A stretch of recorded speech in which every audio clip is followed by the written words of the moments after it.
स्वागत है। वैष्णव सदाचार में हमारा टॉपिक चल रहा है।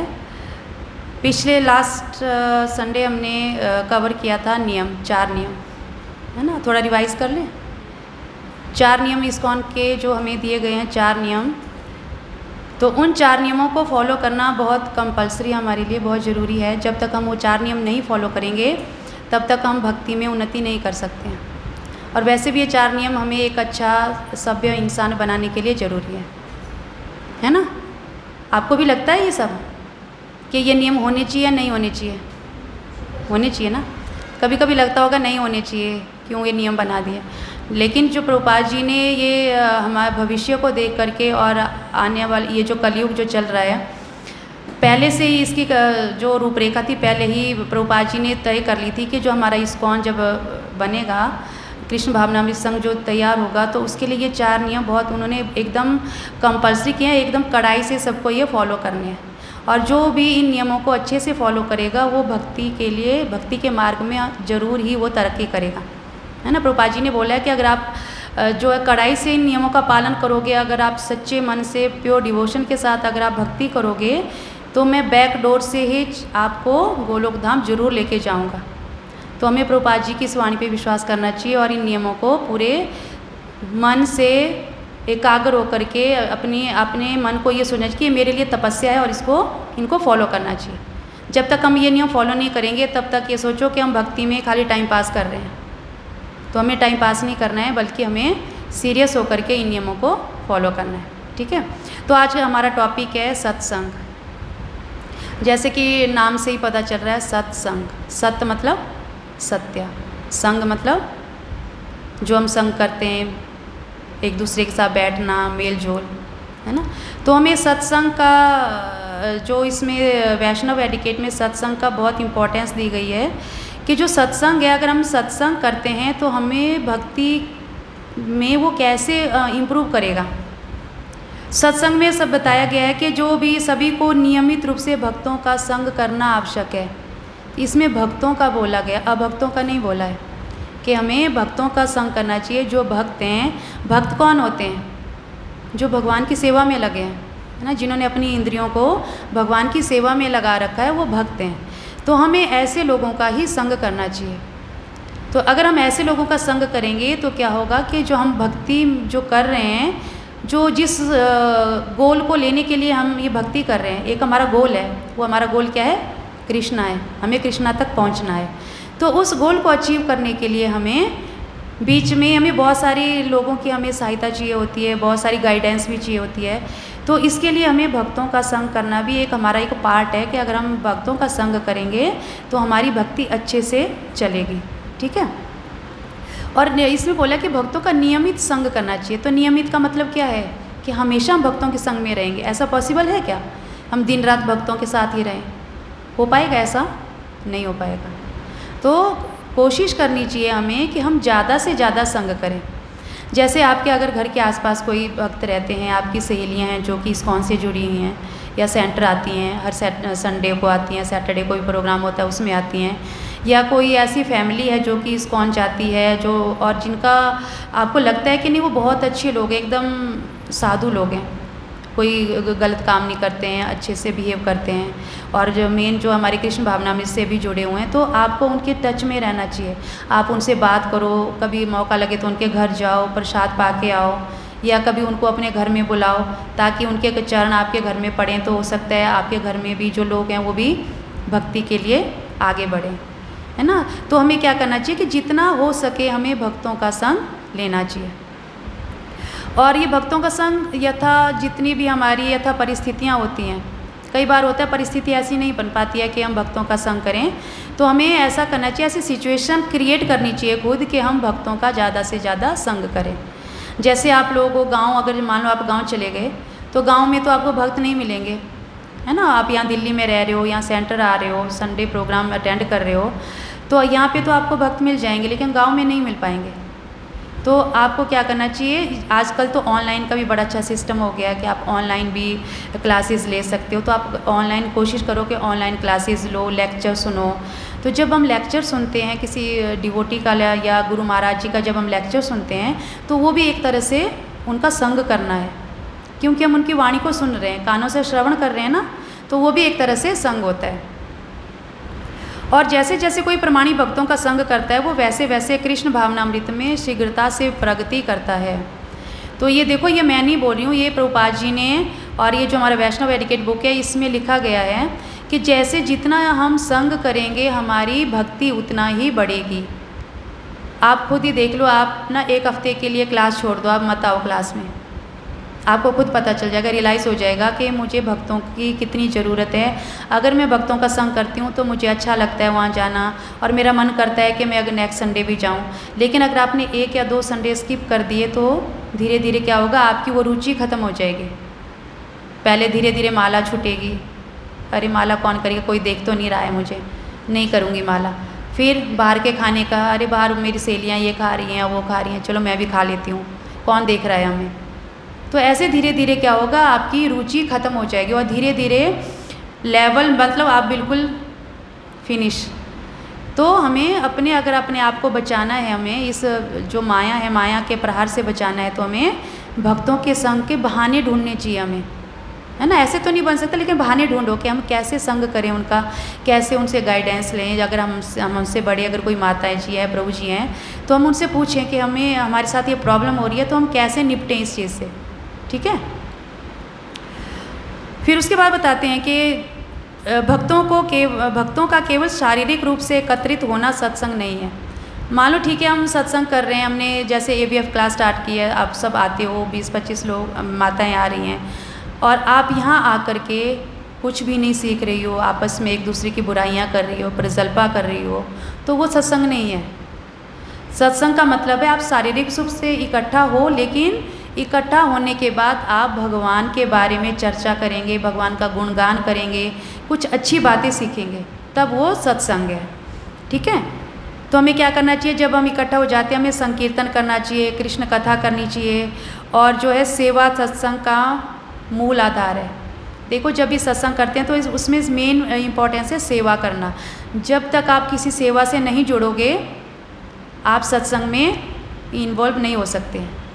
जब जैसे ही आपको कोई सेवा मिलेगी तो आपका मन लगेगा, नहीं मुझे सेवा दी है माता जी ने, मुझे वो पूरी करनी है, चाहे कैसे भी करूँ, रात दिन कुछ भी हो जाए, बेशक वो डिले हो जाए, थोड़ी देर लग जाए, लेकिन वो आप जब करने के लिए आपके मन में बार बार वही चलेगा दिमाग में, मुझे सेवा करनी है, मुझे सेवा करनी है, माता जी ने दी है, अगर पूरी नहीं हुई तो माता जी गुस्सा हो जाएंगी, पता नहीं नाराज़ हो जाएंगी, या पता नहीं सोचेंगी ये करना नहीं चाहती है, तो क्या होगा, वो भी एक तरह से आपका संग हो गया, क्योंकि आप उस चीज़ को बार बार सोच रहे हो, है ना। तो हमें क्या करना चाहिए, शारीरिक उससे इकट्ठा हो गए, भगवान के बारे में श्रवण करो और चर्चाएं करो कि हमें कैसे अपनी भक्ति को बढ़ाना है। अगर कोई प्रॉब्लम आ रही है तो आपस में भी आप डिस्कस कर सकते हो, एक दूसरे से सॉल्यूशन ले सकते हो, या जो भी आपके काउंसलर है आप उनसे पूछ सकते हो कि मेरे साथ ये प्रॉब्लम आ रही है तो मैं कैसे फेस करूँ इसे, ठीक है।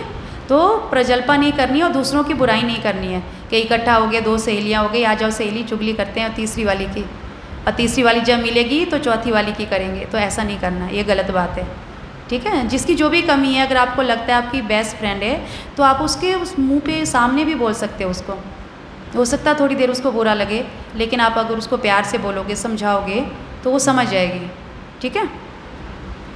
उसके बाद है कि सत्संग में गंभीरता से श्रवण करना चाहिए, केवल बोलने के लिए आतुर नहीं रहना चाहिए। तो जब भी हम मान लो सत्संग हो रहा है, कोई क्लास हमारी चल रही है और आप सुन नहीं रहे उस चीज़ को कि क्या बोला जा रहा है, पता नहीं माता जी ने क्या बोला है, मेरे तो सिर के ऊपर से जा रहा है, तो ऐसा नहीं करना, उसको ध्यानपूर्वक श्रवण करो। भगवत गीता में भी देखो, अर्जुन को भगवान कृष्ण ने बार बार बोला कि हे अर्जुन सुनो, ध्यान से सुनो। अर्जुन तक को ये शब्द बोले हैं भगवान ने, जबकि अर्जुन तो एक बहुत बड़ा भक्त था, है ना। तो उसको भी बोला कि अर्जुन ध्यान से सुनो, अगर तुम ध्यान से सुनोगे तो तुम समझोगे कि मैं क्या बोलना चाह रहा हूँ। तो वही बात हमें क्लास में जब हम आते हैं तो हमें वही चीज़ हमें वहाँ क्लास में भी करनी चाहिए कि हमें उस चीज़ को ध्यानपूर्वक सुनना चाहिए, क्या पता कौन सी बात हमारे दिमाग में बैठ जाए और हमारा जीवन परिवर्तित हो जाए। शाब्दिक इसका भक्तों का संग हमें प्राप्त एक अनमोल भेंट है, इसके बिना हमारा जीवन शुष्क एवं निरर्थक है। और भक्तों का नियमित संग ना करने से कृष्ण भावनामृत में निश्चित ही पतन होता है। तो जैसे ही हम भक्तों का संग करते हैं तो क्या है, हमारी जो भक्ति होती है वो तो बढ़ती है, लेकिन जैसे ही हम संग करना छोड़ देते हैं तो क्या होता है, हमारी भक्ति खत्म हो जाती है, हमारा पतन हो जाता है। पतन का मतलब होता है कि जो हमारी भक्ति करने से जो हमारा लता, जो भक्ति लता थी जो ऊपर की तरफ ग्रो हो रही थी, अब वो नीचे हो जाएगी। जैसे आप अपने गमले में मान लो आपने एक पौधा लगाया, उस पौधे को आपने रोज़ देखभाल कर रहे हो लेकिन उसको पानी नहीं दे रहे हो। रोज़ जाते हो बालकनी में देखते हो कि पौधा मेरा बहुत सुंदर लग रहा है, इसमें अब फ्लावर भी आ गए, और उसको पानी नहीं दे रहे हो। 4 दिन हो गए, 6 दिन हो गए, 10 दिन हो गए, लेकिन वो पौधा बहुत सुंदर है। जैसे ही 11, 12, 15 दिन होंगे तो वो धीरे धीरे मुरझाने लग जाएगा और सूख जाएगा। तो उसी तरह जब हम भक्तों का संग करते रहेंगे तो जो हमारी भक्ति लता है वो धीरे धीरे हरी भरी होगी, धीरे धीरे बढ़ती जाएगी।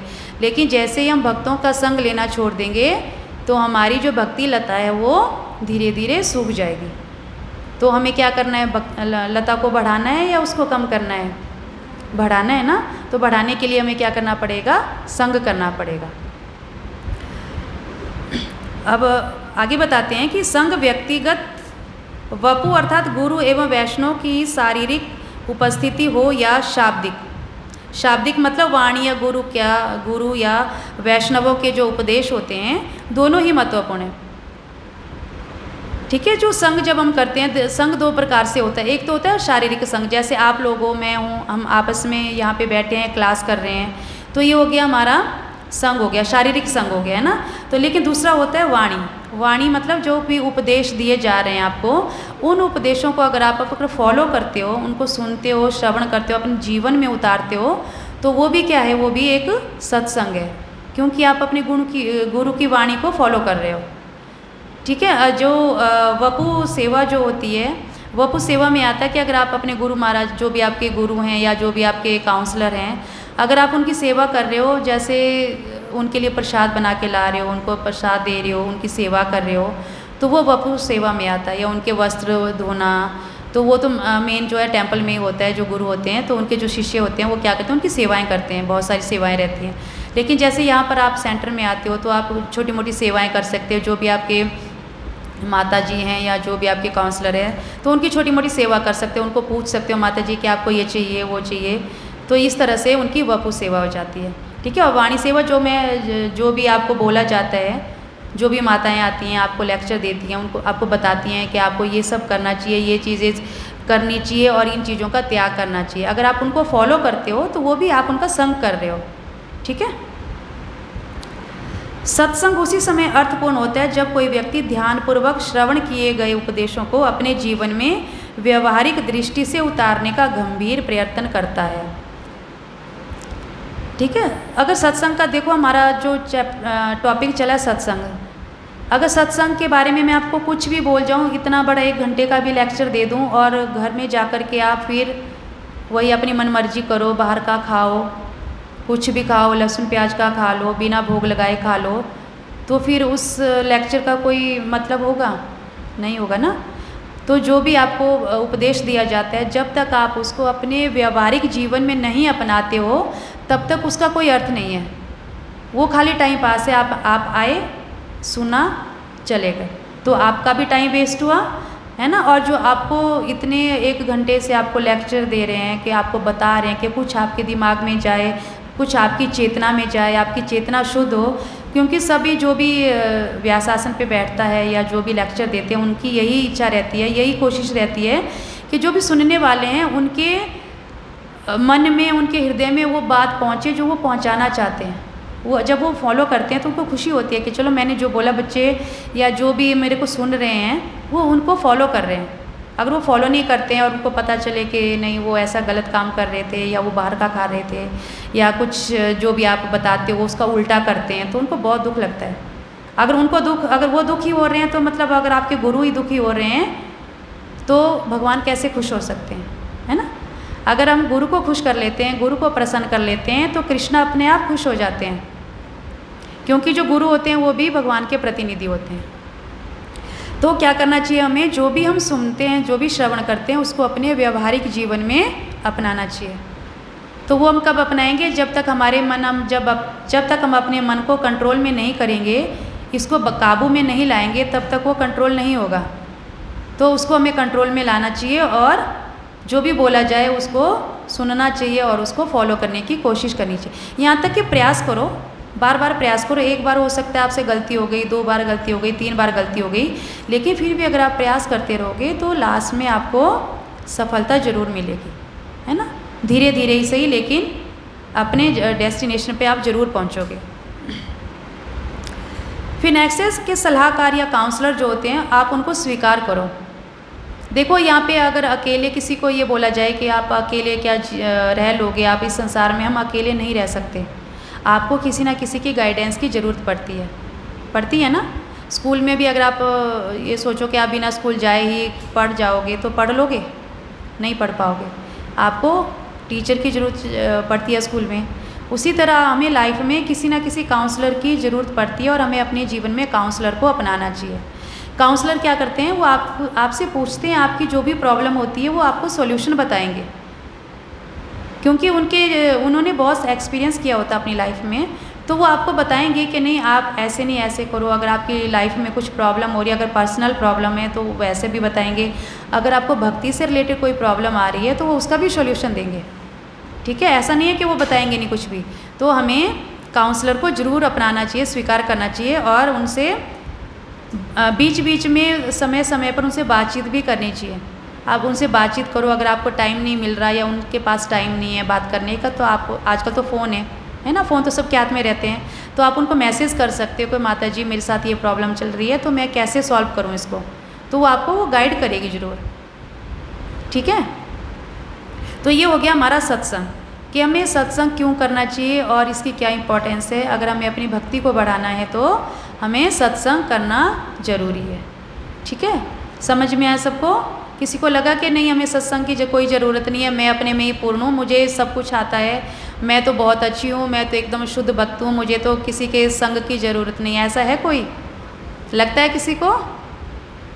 मतलब सबके अंदर कुछ ना कुछ कमियाँ सब में हैं, ठीक है। तो हमें उन कमियों को पूरा करने के लिए एक तो हमें काउंसलर अपनाना चाहिए और दूसरा हमें भक्तों के संग में हमेशा रहना चाहिए।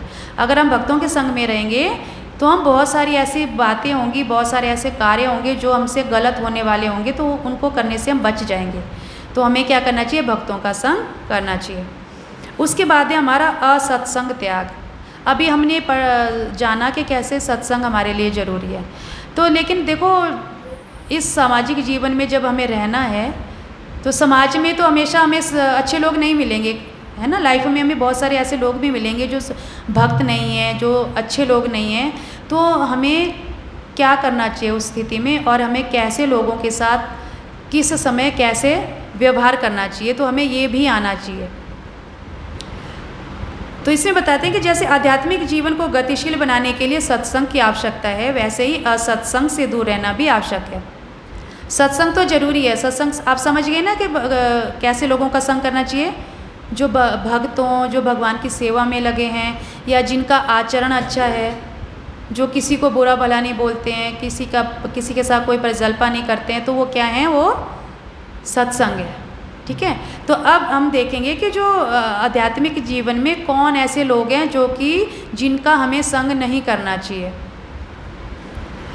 बोलते हैं कि कुछ ऐसी परिस्थितियां होती हैं जब हमें अभक्तों का संग करना पड़ता है, ठीक है। तो कौन सी परिस्थितियां हैं? वो हैं जैसे व्यवसाय हो गया या व्यापार हो गया। मान लो कोई व्यापार कर रहा है, कोई बिजनेस कर रहा है, या आप कहीं जॉब कर रहे हो, तो ज़रूरी नहीं है वहाँ पर आपको हर व्यक्ति भक्ति मिले या अच्छे आचरण वाला मिले। तो हमें क्या करना चाहिए? ऐसी स्थितियों में देखना चाहिए कि कौन व्यक्ति अच्छा है, कौन बुरा है। क्योंकि जब हम किसी के साथ डील करते हैं तो हमें कुछ समय में एक हफ्ता, 2 हफ्ता, 10 दिन या 1 महीना पता चल जाता है कि कौन व्यक्ति कैसा है। सबके नेचर का पता चल जाता है। तो हमें ये पता लगाना चाहिए कि कौन व्यक्ति कैसा है। तो जो व्यापार हो गया, तो इसके लिए या बिजनेस के लिए या जॉब के लिए हमें अभक्तों का संग करना पड़ता है। तो हमें कोशिश करनी चाहिए कि वहाँ कम से कम उन लोगों का संग करें। हम अब देखो वहाँ पे अवॉइड तो नहीं कर सकते, लेकिन ये चीज़ अवॉइड करो कि उनके साथ ज़्यादा मेल मिलाप मत बढ़ाओ, अपनी जो भी आपकी, अगर आप जॉब कर रहे हो वहाँ पे भी ऐसे लोग हैं, तो उनके साथ बस उतना ही व्यवहार रखो जो आपकी जॉब के लिए सुटेबल है। मतलब अपने मतलब से मतलब रखो, काम से काम रखो, बाकी फालतू चीज़ों के लिए उनके पास मत जाओ, ना ही उनको अपने पास बिठाओ अगर आपको लगता है कि वो भक्त नहीं बन सकता है। ठीक है। दूसरा है कि जो मूलभूत सामाजिक कर्तव्यों के निर्वाह के लिए, अब देखो हम समाज में जब हम रहते हैं, अड़ोस पड़ोस हो गया हमारा, या मार्केट में हम जाते हैं, तो हमें वहाँ पे भी हमें अभक्तों का संग करना पड़ता है। अब आपके पड़ोस में सारे भक्त तो नहीं हैं, अगर सारे भक्त होते तो कितना अच्छा होता है ना, यहाँ पे वृंदावन बनता, सभी लोग सुबह मॉर्निंग वॉक में माला जप रहे होते जैसे वृंदावन में होता है, लेकिन यहाँ ऐसा माहौल नहीं है। तो हमें वहाँ भी हमें करना पड़ता है, ये हमारी मजबूरी है, क्योंकि यहाँ सभी लोग भक्त नहीं हैं, तो हमें ऐसे अभक्तों का भी संग करना पड़ता है। आगे बताते हैं कि जो हमारे जैसे निकट के जो संबंधी होते हैं, पड़ोसी होते हैं, हमारे मित्र होते हैं, अब सारे फ्रेंड्स भी हमारे भक्त नहीं हैं। आप स्कूलों में जाते हो तो सभी फ्रेंड्स आपके भक्त हैं? नहीं है ना। वो आप अगर उनको बोलती भी होंगी, मैं ना सेंटर जाती हूँ, वहाँ AVF है, वहाँ पे कृष्णा के बारे में बताते हैं, तो कुछ तो बोलती है कहाँ जाती है पागल, ये क्या है, खाने पीने के दिन है, मौज मस्ती के दिन है, तो कहाँ भगवान भगवान कर रही है। तो ऐसे भी आपको बहुत सारे लोग मिलेंगे, बहुत सी सहेलियाँ ऐसी भी मिलेंगी, तो आपको उन सहेलियों से बचना है। ठीक है। नेक्स्ट है कि जो श्री चैतन्य महाप्रभु ने सनातन गोस्वामी को यह शिक्षा दी थी कि भक्त के व्यवहार का सारांश यह है कि वह अभक्तों के संग से सदैव दूर रहता है। अब अगर हमें खुद को देखना है कि मैं भक्त हूँ या नहीं हूँ, तो आप ये देखो, अगर मैं सच में भक्त हूँ तो अपने आसपास के लोगों को देखो, जो मेरे जिनके साथ मैं डेली आती जाती हूँ या जिनके साथ मैं रहती हूँ या जो मेरी सहेलियाँ हैं, क्या वो भक्त हैं या अभक्त हैं। उनका नेचर देखो, उनका व्यवहार देखो कि वो कैसी हैं। अगर मैं ऐसे सहेलियों का संग कर रही हूँ जो जिनका आचरण अच्छा नहीं है, जिनका व्यवहार अच्छा नहीं है, तो मतलब मेरे अंदर कहीं ना कहीं गड़बड़ चल रही है। ठीक है। तो आपको उस चीज़ को करेक्ट करना चाहिए। तो देखो कि आप उसका व्यवहार कैसा है। तो ये श्री चैतन्य महाप्रभु जी ने भी कहा है कि अगर आपको भक्तों का देखना है कि भक्त कैसे हैं, उनका व्यवहार देखना है, तो ये देखो कि उनके मित्र कैसे हैं। अगर वो अच्छे मित्रों के साथ रहते हैं तो मतलब वो अच्छे हैं। अगर उनके मित्र बेकार हैं, वो गलत काम करते हैं, तो वो ऐसे मित्रों का अगर संग कर रहे हैं तो मतलब उसमें भी वैसे बनने के पूरे चांस हैं। बेशक वो धीरे धीरे होगा, लेकिन एकदम से नहीं होता है। धीरे धीरे जो भी हम संगत लेते हैं, उस संगत का असर हमारे ऊपर धीरे धीरे आता है। खुद को हमें पता नहीं चलता कि हमारे अंदर क्या क्या चेंजेस आ रहे हैं। अगर आप दूसरों से पूछोगे कि बताओ मेरे अंदर क्या चेंजेस आ रहे हैं, मैं उसके साथ आजकल रह रही हूँ, वो सहेली ऐसी है वैसी है, उसका व्यवहार अच्छा नहीं है, आचरण अच्छा नहीं है, मैं उसके साथ फ्रेंडशिप कर रही हूँ, तो देखो मेरे अंदर क्या कुछ तुम्हें लगता है कि मैं भी उसके जैसी बन रही हूँ, मेरे अंदर चेंज आ रहे हैं। तो वो आपको, अगर आपकी अच्छी बेस्ट फ्रेंड होगी, वो आपको ज़रूर बताएगी, वो रोकेगी कि मत जा उसके साथ, मत जा, वो अच्छी लड़की नहीं है, उसके साथ जाओगी तो तुम भी बिगड़ जाओगी, है ना। तो ये होता है, ये हम व्यवहार से ही हम पता लगा सकते हैं कि कौन अच्छा है कौन बुरा है। अब देखो, दो प्रकार के असत्संगी होते हैं। अभी हमने जाना कि सत्संग किसका हमें संग करना चाहिए, किस परिस्थिति, कौन कौन सी परिस्थितियाँ ऐसी होती हैं जब हमें भक्त नहीं मिलते हैं तो हम अभक्तों का संग भी हमें करना पड़ता है। तो हमें वहाँ पे अवॉइड करना चाहिए कि हम कम से कम उनका संग करें। अब इसमें बताया गया है कि दो प्रकार के, दो श्रेणियाँ बताई गई हैं, दो कैटेगरीज हैं जो कि भक्त नहीं होते हैं। तो कौन कौन से हैं? सर्वप्रथम तो ऐसे व्यक्ति होते हैं जो कि ऐसे व्यक्ति जो कि जिन अपवित्र, ऐसे व्यक्तियों से अपवित्र संग टालें जो स्त्री, मतलब ये पुरुष के लिए है कि आप मान लो किसी ऐसी स्त्री से, या जैसे मान लो आपकी सहेलियाँ भी एक ऐसी सहेली से दूर हो जो ज़्यादा से ज़्यादा विपरीत लिंग वाले में, विपरीत लिंग का मतलब हुआ कि जो, जैसे आप लड़कियाँ हो तो वो ज़्यादा लड़कों से बातें करती हो, जो लड़कों के संग में ज़्यादा रहती हो, ज़्यादा उसने अपने फ्रेंड्स बना रखे हैं लड़कों को, तो ऐसे लोगों का या ऐसी सहेलियों के संग को छोड़ देना चाहिए, तो उनके साथ नहीं रहना चाहिए।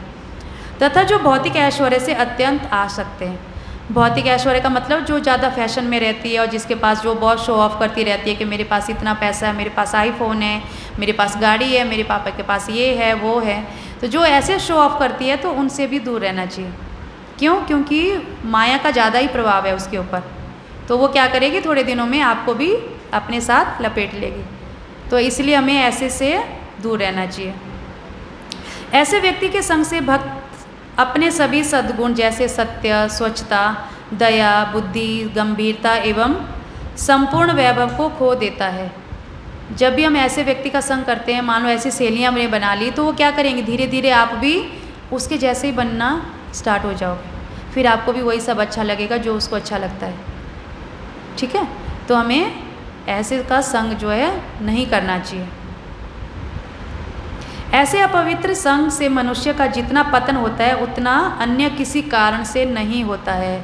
तो अब इसमें भी प्रभुपाद जी भी बता रहे हैं, और इसमें जो चैतन्य महाप्रभु जी हैं उन्होंने भी इस चीज़ पे जोर दिया है कि आपको ऐसे ही लोगों का संग करना चाहिए जो भक्ति में उन्नत हों। अगर आप ऐसे लोगों का संग करते हैं जो कि अपवित्र हैं, मतलब जो बहुत गलत काम करते हैं, है ना, दूसरों जो अपोजिट सेक्स जो होते हैं उनके साथ ज़्यादा मेल मिलाप रखते हैं, उनके साथ ज़्यादा बातें करना, उनके साथ रहना, घूमना फिरना, अगर आप ऐसों का संग करते हो तो जितना पतन आपका उससे होगा उतना और चीज़ों से नहीं होगा। मान लो आपने भोग लगा के नहीं खाया, माला चैंटिंग हियरिंग जो आपने छोड़ दी है, कभी कभी करते हो, और सेंटर भी कभी कभी आ रहे हो, लेकिन कभी कभी तो आ रहे हो, ऐसा नहीं कि हमेशा के लिए छोड़ दिया है, तो आपका इतना पतन नहीं होगा। हो सकता है थोड़े दिनों बाद आपका इंटरेस्ट फिर से जाग जाए, या कोई ऐसी भक्त आपको मिल जाए जो आपको ज़बरदस्ती खींच लाए, चलो सेंटर चलते हैं, डेली चलेंगे, हर संडे को चलेंगे। लेकिन अगर आप ऐसे अभक्तों का संग करते हो, ऐसे अपवित्र लोगों का संग करते हो, तो आपका पतन निश्चित है। ठीक है, तो हमें अवॉइड करना चाहिए कि ऐसे लोगों का हमें संग नहीं करना चाहिए। उनको दूर से ही प्रणाम करो कि ठीक है, हरे कृष्णा, आप बस हमसे जो भी आपको बात करनी है बात कीजिए, बस अपना बात करके अपने साइड हो लो, ज़्यादा उनके साथ मित्रता नहीं करनी है। और दूसरा है जो कृष्ण का भक्त नहीं है, ये तो हो गए भौतिक लोग, है ना, जो आपकी सहेलियाँ हैं या ऐसे आपके समाज में या अड़ोस पड़ोस में ऐसे लोग रहते हैं। बहुत से लोग होंगे, आपकी आंटियाँ होंगी, पड़ोसी भी ऐसे होंगे जो बहुत शो ऑफ करते हैं, दिखाते तो हैं कि हम बहुत अच्छे हैं, लेकिन जब उनके साथ आप डील करते हो या वो लोगों के साथ बहुत गलत व्यवहार करते हैं, मार काट करते हैं, गालियाँ देते हैं, बुरा भला कहते हैं लोगों को, तो उनके व्यवहार अच्छा नहीं है, तो वो तो हो गए भौतिक लोग। लेकिन दूसरे हो गए जो कृष्ण के भक्त भी नहीं हैं, उनका भी हमें संग का त्याग कर देना चाहिए। श्री चैतन्य महाप्रभु शास्त्रों का आधार लेकर कहते हैं कि ऐसे व्यक्ति के संग की अपेक्षा स्वयं को जलती अग्नि के पिंजरे में बंद कर लेना अधिक श्रेष्ठ है। अब देखो महाप्रभु जी ने कितनी बड़ी बात बोली है कि अगर आप ऐसे लोगों का संग करते हो तो इससे अच्छा है कि आप ऐसे करो, आग लगाओ एक पिंजरे में, उस आग में जलकर मर जाओ, बल्कि उस व्यक्ति का संग ना करके आग में भस्म हो जाओ। ठीक है, तो मतलब कितनी बड़ी बात बोली है उन्होंने, इतना संग का इतना प्रभाव पड़ता है हमारे ऊपर। तो जो भी सीरियस है, जो भी चाहता है कि हम भक्ति में आगे बढ़े, हम अच्छी चीज़ें सीखें, क्योंकि समाज में बुरी चीज़ को सिखाने में आपको 1 मिनट लगेगा, सीख जाओगे, बहुत जल्दी सीख जाओगे, लेकिन आपको अच्छी चीज़ें सिखाने में, अच्छे आचरण सिखाने में आपको कई साल लग जाएंगे। वो आएगा ही नहीं, धीरे धीरे धीरे, बहुत धीरे धीरे आएगा, और जैसे जैसे वो आएगा आपको लगेगा नहीं मेरे अंदर कुछ अच्छी चीज़ें आ रही हैं, अपने आप को खुद रियलाइज़ हो जाएगा। लेकिन अगर आपको कोई बुरी चीज़ें सिखाने लगे ना, आप 1 मिनट में सीख जाओगे, होता है ना ऐसा। तो हमें क्या करना चाहिए, अच्छी चीज़ों का संग करना चाहिए और अच्छे लोगों का ही संग करना चाहिए, भक्तों का संग करना चाहिए। लास्ट में बोलते हैं कि भागवतम में ऐसा कहा गया कि ऐसे संग से सत्यता, स्वच्छता, दया, बुद्धि, गंभीरता एवं प्राप्त संपूर्ण वैभव नष्ट हो जाता है। तो ये जितनी भी चीज़ें हैं ये हमारे अंदर होनी चाहिए, हमारे गुण हैं। कौन कौन से? सत्यता, है ना। अगर हमारे अंदर सत्यता है तो वो हमारा एक बहुत बड़ा गुण है, झूठ नहीं बोलना, हमेशा सच बोलना। अगर हम अभक्तों का संग करते हैं तो हमारी सत्यता समाप्त हो जाएगी। अगर कोई ऐसी मित्र का हम संग कर रहे हैं जो हमेशा झूठ बोलती है, तो क्या होगा, थोड़े दिनों बाद आप भी झूठ बोलना सीख जाओगे, है ना। अरे उसने भी तो झूठ बोला था, मैं भी बोल लेती हूँ, धीरे धीरे सीख जाओगे। उसके बाद है स्वच्छता।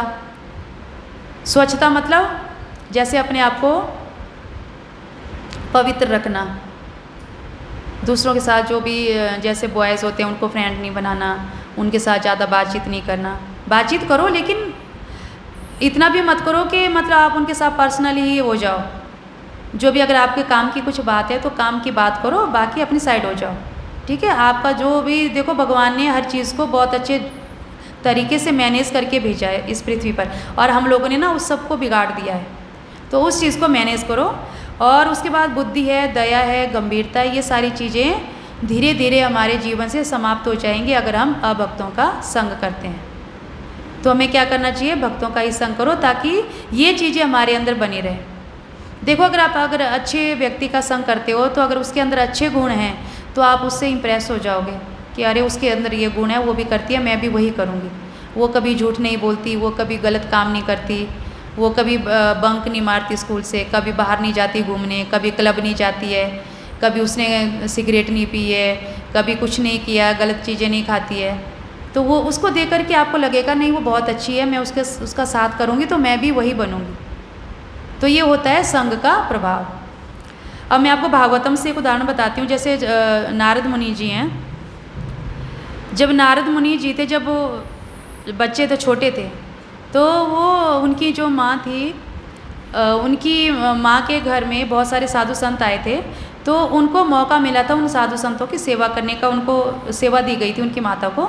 तो उन्होंने साधुओं की बहुत सेवा की, बहुत अच्छे से सेवा की। तो नारद मुनि जी भी छोटे थे, बच्चे ही थे, तो उन्होंने क्या किया? उन्होंने भी संग किया उन साधु संतों का। तो जब उन साधु संतों का उन्होंने संग किया और जब वो प्रसाद पाते थे तो उनका जूठा बच जाता था साधुओं का। तो वो उनसे पूछते थे क्या मैं ये प्रसाद पा लूँ? तो वो बोलते थे ठीक है पा लो। तो उन्होंने उनका प्रसाद पाया और उनका संग करने से नारद मुनि जी एक महान संत बन गए। बने ना महान, नारद जी इतने महान हैं कि देखो सृष्टि की जब भी मतलब सृष्टि समाप्त हो जाती है, सब समाप्त हो जाते हैं, यहाँ तक कि ब्रह्मा जी हैं उनकी भी मृत्यु होती है, लेकिन जो नारद जी हैं, नारद जी की कभी मृत्यु नहीं होती है। एक वही हैं जो कि पूरे संसार में, पूरे विश्व में, पूरे ब्रह्मांड में कभी भी कहीं भी जा सकते हैं। और दूसरा उदाहरण है भरत का। जड़ भरत के बारे में सुना है आपने? जो भरत थे पहले जो थे वो राजा थे, पहले जन्म की बात है उनकी, ठीक है। जब वो राजा थे तो जंगल में चले गए वो तपस्या करने के लिए। जब वो तपस्या करने के लिए गए तो वहाँ पे उन्होंने जंगल में देखा एक हिरनी थी, वो नदी क्रॉस कर रही थी। तो वो एक बच्चे को जन्म देने वाली थी। तो जैसे ही उसने बच्चे को जन्म दिया तो वो मर गई। तो उन्होंने देखा कि ये जो बच्चा है वो मर गया, मतलब माँ मर गई है, छोटा सा बच्चा हिरन का। तो उन्होंने क्या किया, उस बच्चे को पाल लिया, हिरन के बच्चे को। तो हिरन के बच्चे को पाला तो उनकी उस हिरन के बच्चे में इतनी आसक्ति हो गई कि अब उनका तपस्या से उनका ध्यान ही हटने लग गया। तपस्या तो करते थे लेकिन पूरा ध्यान उनका उसी हिरन पे रहता था कि वो हिरन पता नहीं कहाँ, जब भी वो आंखें बंद करके भगवान का ध्यान करते थे तो उनका ध्यान भगवान में नहीं लगता था, यही लगता था कि वो हिरन का बच्चा पता नहीं कहाँ होगा, कहीं शेर तो नहीं खा गया उसको, या कोई चुरा तो नहीं ले गया, या कोई जंगली जानवर तो नहीं मार लिया। तो इस तरह उन्होंने उसी का ध्यान करते थे। और लास्ट में जब उनकी मृत्यु आई तो वो उन्होंने यही सोचा कि हाय वो जो मेरा बच्चा हिरन का बच्चा है वो पता नहीं कहाँ है, उसका क्या होगा। तो लास्ट समय उन्होंने यही सोचा हिरन के बारे में। तो अगला जन्म उनका हिरन का हुआ, तो हिरन के रूप में वो पैदा हुए। लेकिन जब वो हिरन के रूप में पैदा हुए तो उनका जो बुद्धि थी, जो उनके अंदर जो भक्ति की जो, क्योंकि पिछले जन्म में वो भक्ति उन्होंने की थी, तो उनके दिमाग में वो चीज़ें थी। तो वो क्या करते थे, फिर जंगलों में जो वहाँ पर साधु संत यज्ञ वगैरह करते थे और तपस्या वगैरह करते थे, वो वहाँ बैठ जाता था और उनकी बातें सुनता था और वहीं के आसपास ही रहता था। तो मतलब एक हिरन होने के बावजूद भी उन्होंने क्या किया, साधु का संग किया। तो उनकी क्या हो गया, उनकी जो भक्ति थी वो भक्ति जो बेल थी वो ऊपर बढ़ गई। फिर उनका दोबारा जन्म हुआ, फिर वो भरत के रूप में, जड़ भरत के रूप में दोबारा पैदा हुए। तीसरा जन्म अब देखो उनका। तो तीसरे जन्म में भी जब वो, तब भी उनके अंदर क्या था, वो भक्ति के अंदर था लेकिन वो बोलते नहीं थे, वो मुंह बंद करके रखते थे। तो लोगों को लगता था कि ये ऐसा ही है, ये बोलता भी नहीं है कुछ, मतलब मंद बुद्धि बोलते थे सब उसको। लेकिन वो इतना ज्ञानी था। लास्ट में जब राजा थे, एक राजा की पालकी जा रही थी, तो उसको बोला गया कि ये, उनको 3 लोग थे, उनको 4 लोग चाहिए होते थे पालकी उठाने के लिए। तो वो जो जड़ भर थे वो सो रहे थे, वो हमेशा ऐसे ही रहते थे, गंदगी में रहना, लेकिन वो अंदर वो भगवान का ही स्मरण करते रहते थे। तो मतलब वो भक्ति में बहुत उन्नत थे। तो उन्होंने कहा कि जो 3 उठाने वाले थे, रथ को उठाने, जो पालकी होती है राजा की, तो उन्होंने कहा कि ये सो रहा है, चलो इसको ले लेते, इतना हट्टे कट्टे अच्छे थे वो। तो उनको उठा लिया और जब वो उठाने लगे पालकी को तो नीचे चींटियाँ आती थी उनके। तो वो क्या करते थे, ऐसे पैर रख रख करके ना कि मेरे से चींटियाँ ना मर जाए, तो वो पैर को मतलब बड़े अच्छे तरीके से रखते थे। तो राजा ना ऊपर हिलते थे, बोलते तुम सही से क्यों नहीं चला रहे हो। तो वो 3 लोग बोलते थे, अरे राजा जी हम तो सही चला रहे हैं, लेकिन ये जो चौथा हमने लगाया है ना, ये पता नहीं कुछ मंदबुद्धि सा है, ये इसको समझ ही नहीं आ रहा कि कैसे चलना है। तो उन्होंने बोला रोको। फिर जब उन्होंने बात की उससे जड़ भरत से, तो जड़ भरत ने उसको ज्ञान दिया। तो राजा रहुगुण नाम था उनका। तो जब राजा को ज्ञान दिया तो राजा ने उनको दंडवत प्रणाम किया कि आप तो बहुत बड़े मतलब इतने शुद्ध भक्त हो आप, तो भक्ति में इतने उन्नत हो और हमें आप ज्ञान दे रहे हो, तो मतलब आप ऐसे नहीं हो कि छोटे मोटे इंसान नहीं हो। तो उसके बाद फिर उन्होंने ज्ञान दिया उनको। तो देखो वो भी संगत का असर था, है ना। हिरण का पहले पिछले जन्म में उन्होंने हिरण का संग किया, तो क्या हुआ, उनकी बुद्धि जाती रही, भगवान की तरफ से ध्यान हट गया और हिरण में उनकी सारी जितनी आसक्ति थी वो हिरण के बच्चे से हो गई। फिर जब वो हिरण के रूप में पैदा हुए तो उन्होंने किसका संग किया, साधु संतों का। जब साधु संग उनका संग किया तो उनकी जो भक्ति की जो भावना थी तो वो दोबारा बढ़ी, और फिर दोबारा जब जब अगला जन्म उनका हुआ तो लास्ट में वो बहुत बड़े भक्त बने। तो इस तरह जो भक्ति होती है और जो अच्छे लोगों का जब हम संग करते हैं तो उसका हमारे जीवन पर बहुत प्रभाव पड़ता है। तो इसलिए हमें भी क्या करना चाहिए, अपने जीवन में छांटना चाहिए, कैटेगरी करो अलग अलग, ये अच्छा ये बुरा, तो अच्छा लो बुरे को फेंको, ठीक है। तो इसी तरह में अपनी लाइफ में भी हमेशा अच्छों का ही संग करना चाहिए। और व्यवहार, लोगों का व्यवहार देखो, अगर उनका व्यवहार अच्छा है तो मतलब वो अच्छे हैं, अगर व्यवहार अच्छा नहीं है तो वो अच्छे नहीं, ठीक है। हरे कृष्णा। अगर किसी का कोई प्रश्न है